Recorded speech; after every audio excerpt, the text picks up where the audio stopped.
Hey everyone, in this video I'm going to show you how my Fanless PC performs. We'll check out the full system stress test, how much power it consumes and how I daily use it. I'll explain how I got these results from the software side, as the PC itself was covered in my previous video. If you didn't watch it, I suggest you do, as I explain the hardware I picked and what methods I used to dissipate the heat. There is a link down in the description for it. Now let's start with the worst case scenario, which is Prime 95 for the CPU and Fairmark for the GPU at the same time. After letting the PC sit for 15 minutes under full system stress test, here are the results. Keep in mind though that the AC was set at 28 degrees Celsius.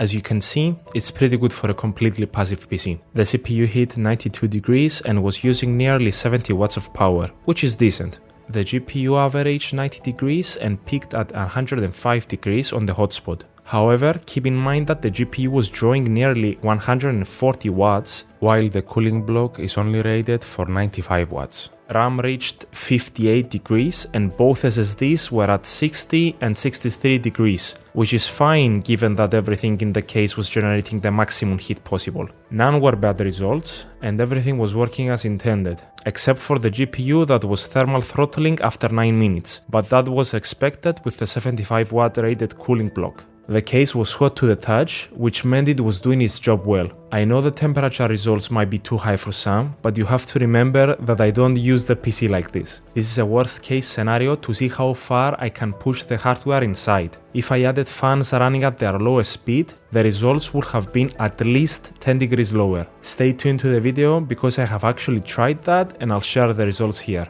Now let's talk about power. This chart shows the power from the wall that is being consumed. At the bottom we have the whole setup turned off, which means everything is waiting for power and that the only thing working is my home router and the lights on my power strip. Then we have only the PC connected. After that I have the PC turned on with the router and the power strip. And here is the real world scenario, which is the idle power with the full setup turned on. This means that everything I normally use is on, which includes my speakers, monitor, DAC, and everything you see on the desk. Power shown here is when I browse the internet, watch videos, or talk to people. Next up we have gaming, which I divided into a non-demanding and a demanding game. I just want to say that all the gaming and stress testing footage you see was recorded back in summer. As you can see, the non-demanding one consumes very little power. Keep in mind that this number is with everything on my setup turned on, and this also includes the inefficiencies of each of the device's power supplies.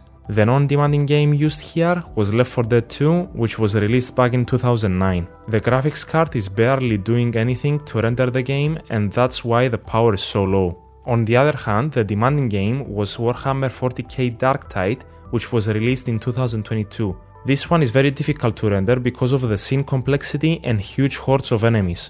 As you can see, the whole system was consuming 50 watts more. Now going to the full system stress test, you can see there is a huge gap in power. First is the PC only power, which included the power strip and the router, and then we have the full setup turned on as well.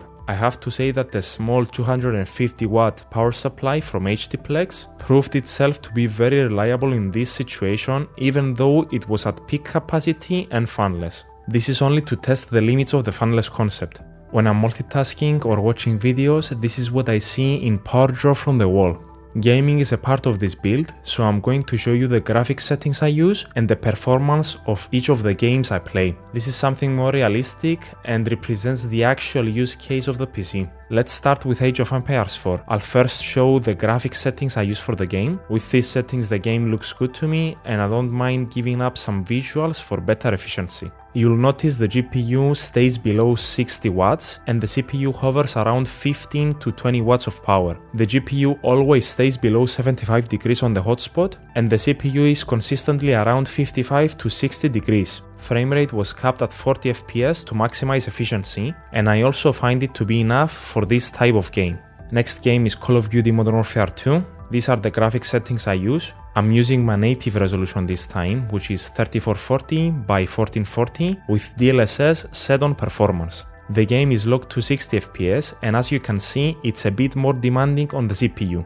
It consumes around 22 to 27 watts, and that leads to temperatures above 60 degrees for the CPU. The GPU hovers around 60 to 70 degrees and can reach up to 80 degrees on the hotspot. It consumes around 55 to 80 watts depending on the load of the scene. Insurgency is another game I play, and the results here are great as well. It's not so graphically demanding, so I can play at my native resolution without upscaling. The temperatures are a bit lower because this is the first game I launched and the case was still heating up. It reached 60 degrees on the GPU hotspot and 52 degrees on the CPU by the end of the 10-minute session. Now let's move on to a game that has ray tracing. Metro Exodus has ray traced global illumination, and these are my settings. After playing for a couple of hours, GPU never reached above 77 degrees on the hotspot and CPU was not going above 67 degrees. Even though I locked the game to 45 FPS, it was still enjoyable, a snappy feeling.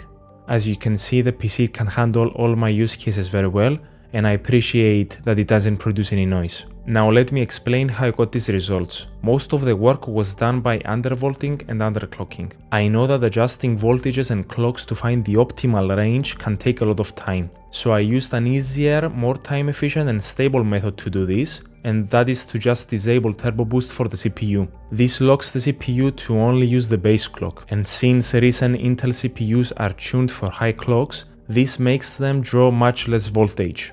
Sure, you lose performance, but it makes the CPU much more efficient in everyday tasks and gaming.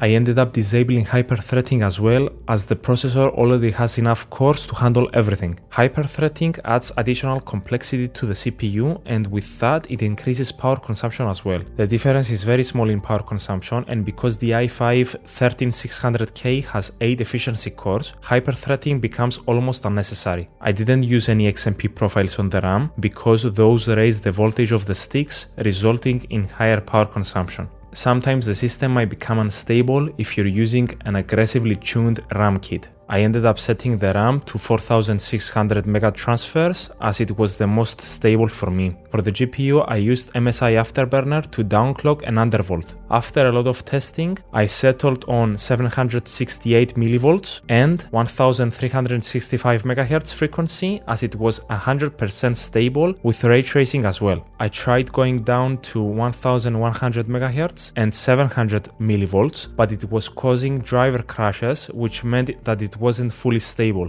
The memory clock was lowered 502 MHz to keep it healthy in the long run, as the temperature is shared with the GPU core, because both are under the same copper block. GDDR6 is easy to damage with heat, especially when there's no air to assist in dissipating it. Now for the operating system, I created a custom version of Windows 11, removing all bloatware, telemetry and unnecessary services. That helped with background tasks and the system feeling a bit more responsive. Also disabled automatic driver installation, Windows Defender and Windows updates, which mostly cause slowdowns and problems for me. For games, I always lock the frame rate to a number that I'm satisfied with. How high or low I lock the FPS depends on the type of game. While having more frames is always a better experience, the compromise in power usage and heat isn't worth it for me. Just by locking your frame rate without any additional tweaks, you can have huge efficiency improvements. Having your GPU and CPU work harder for an uncapped frame rate is just unnecessary if you don't need it. Limiting the frame rate also ensures a more consistent in-game experience, since the FPS no longer fluctuates based on the scene. And now for something that I wanted to experiment with, and that is to place 3 fans on top of the PC. One for the GPU, one for the CPU and SSDs, and one for the RAM and the power supply. The fans used are the Arctic P12 Slims. I kept the fan curve to max out at 35% whenever the CPU goes above 60 degrees. They barely run above 25% as the CPU never reaches temperatures above 50 degrees when not stress testing. They were nearly inaudible in operation. The only time where I could hear something coming off from the PC was when I was stress testing the GPU. This is because the case is now open. If it was closed, I would never hear the coil whine. Under full system stress test, the CPU managed to reach 72 degrees, GPU 76 degrees on average, and 90 degrees on hotspot. RAM was at 34 degrees and SSDs were sitting at 40 and 34 degrees. These are some impressive results for a full system stress test, considering that the fans were only running at 35%.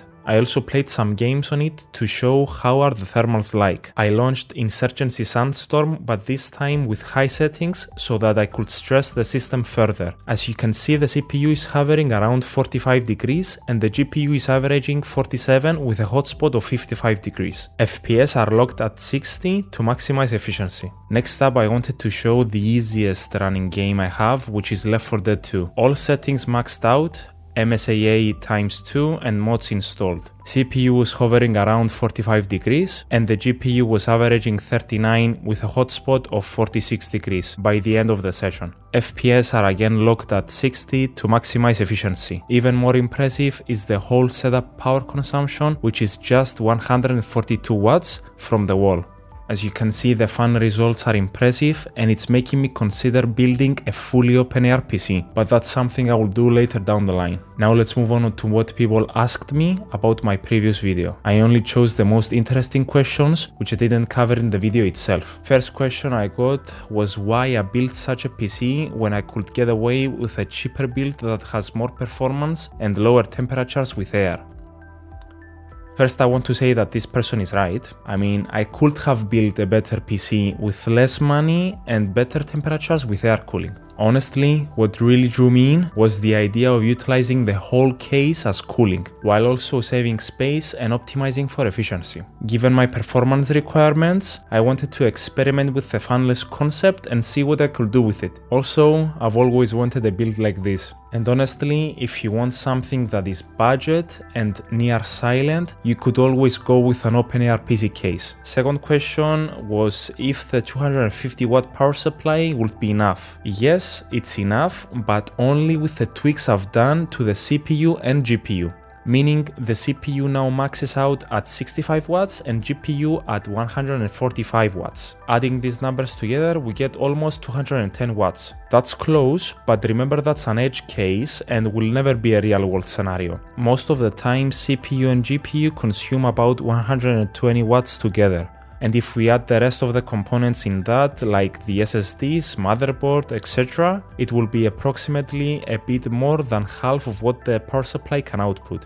No RGB, doing the God's work. I never liked RGB. More cost, more power consumption, and less performance to value ratio. And all that is just to pick at the PC and then stare at the monitor the whole time after. I hope you learned something from this video. I tried to explain things clearly, but also keeping it short. All the links to the parts and the gear that I use will be in the description. I want to thank you for watching up to this point, and if you enjoyed the content, please consider liking, subscribing, and sharing with your friends. I also made a Ko-fi page where you can have extra perks for supporting me. Those include access to my consultation services, joining my Discord server, and more. Check it out if you're interested, and until next time, take care and farewell.